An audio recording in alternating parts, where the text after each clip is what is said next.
안녕하세요. 따뜻한 복지사를 꿈꾸는 따복TV입니다.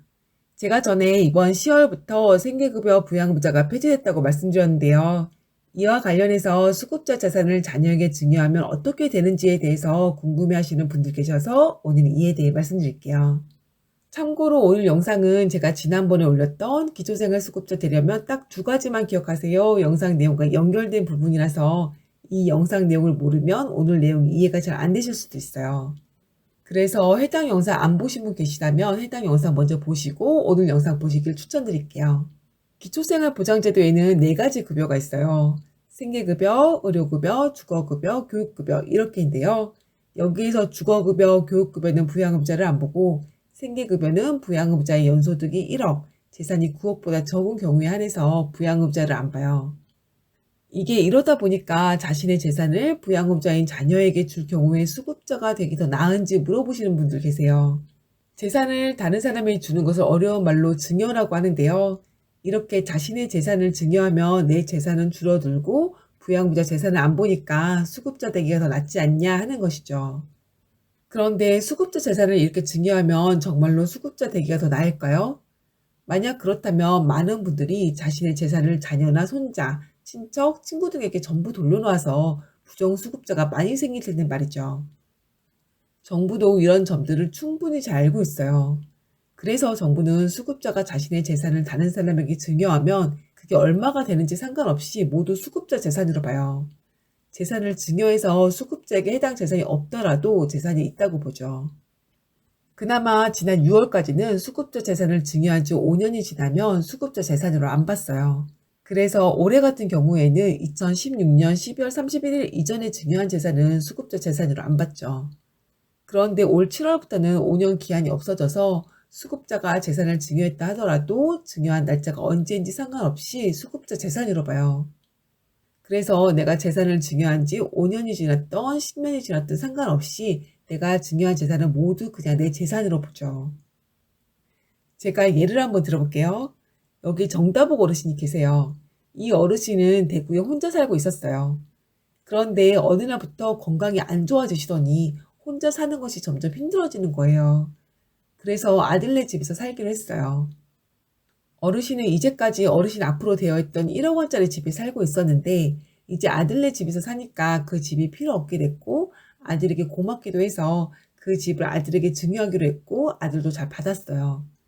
그래서 어르신이 이제까지 살던 집은 이제 더 이상 어르신 것이 아니게 됐죠. 그런데 기초생활보장제도에서는 어르신에게 집이 있는 것으로 봐요. 증여한 재산도 어르신의 재산이라고 봐서 그 집을 아들에게 줬어도 어르신 것이라고 보기 때문에 그렇죠. 그런데 기초생활보장제도는 여기에 한술 더 떠서 어르신에게 재산이 이전보다 훨씬 더 많이 있다고 생각해요. 그래서 경우에 따라서 어르신은 수급자에서 탈락할 수도 있죠. 아들에게 재산을 줘서 재산이 줄었는데 왜 그럴까요? 바로 재산의 소득 환산율 때문에 그래요. 어르신이 이전 집에 살 때에는 살고 있는 집을 주거용 재산으로 봐서 소득 환산율이 1.04%였어요. 그런데 집을 증여하면 그 집은 어르신이 그 집에 살든 안 살든 상관없이 일반 재산으로 보거든요. 그래서 소득 환산율이 4.17%가 돼요.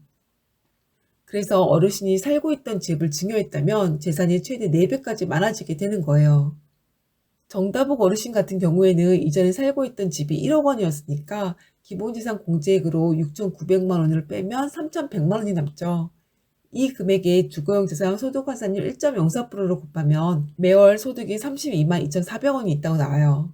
그래서 이 금액을 어르신의 재산이라고 봤는데 집을 자녀에게 증여했다면 3,100만 원의 일반 재산 소득 환산율 4.17%로 곱해야 해요. 그럼 매달 소득이 129만 2,700원 있다고 나오는데요. 이렇게 소득 인정액이 많아지니까 어르신은 수급자에서 탈락하게 되죠. 그럼 이런 경우 재산을 아들에게 증여하지 않으면 어떻게 되냐? 아들에게 재산을 증여하지 않아도 어르신이 자신의 집에 살고 있지 않으면 그 집은 주거용 재산이 아닌 일반 재산으로 보기 때문에 똑같아요. 그래서 수급자에서 탈락하게 되죠. 이렇기 때문에 수급자는 증여나 합가, 이사 등을 자유롭게 하기가 어려워요. 제가 집을 예로 들었는데요. 다른 것도 비슷해요. 그래서 정다복 어르신이 다른 사람에게 돈이나 자동차를 준 경우에도 해당 재산을 정다복 어르신의 재산으로 봐요.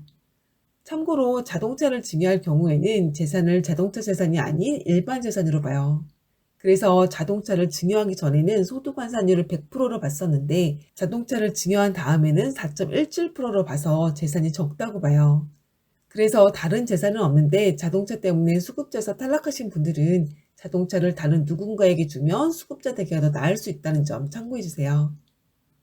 다시 정다복 어르신으로 돌아와 볼게요. 정다복 어르신이 증여를 하려다 보니까 이것저것 걸리는 게 많아서 그냥 그 집을 아들에게 팔기로 했어요. 이때에는 자녀에게 집을 처분했다는 것을 입증해야 돼요. 그렇지 않으면 가족 간의 거래라서 증여라고 보거든요. 그래서 표준매매 계약서, 계좌이체 내역, 돈을 낸 사람의 소득 증빙 자료 등이 필요해요. 정다복 어르신이 자녀에게 1억 원 주고 집을 처분했다고 해볼게요. 그럼 자녀와 집을 거래했다는 표준매매 계약서가 있어야 하고요. 그 다음엔 자녀가 부모에게 1억 원을 줬다는 계좌이체 내역 서류가 있어야 하고 마지막으로 자녀가 어떻게 1억 원을 마련했는지 소득 증빙 자료가 있어야 돼요. 그럼 정다복 어르신은 자녀에게 1억 원을 받았으니까 어르신 앞으로 잡혀있던 주거용 재산이 금융재산으로 되겠죠. 그럼 정다복 어르신의 금융재산으로 1억 원이 산정될 거예요. 대신 정다복 어르신 앞으로 되어있던 주거용 재산이 빠지죠.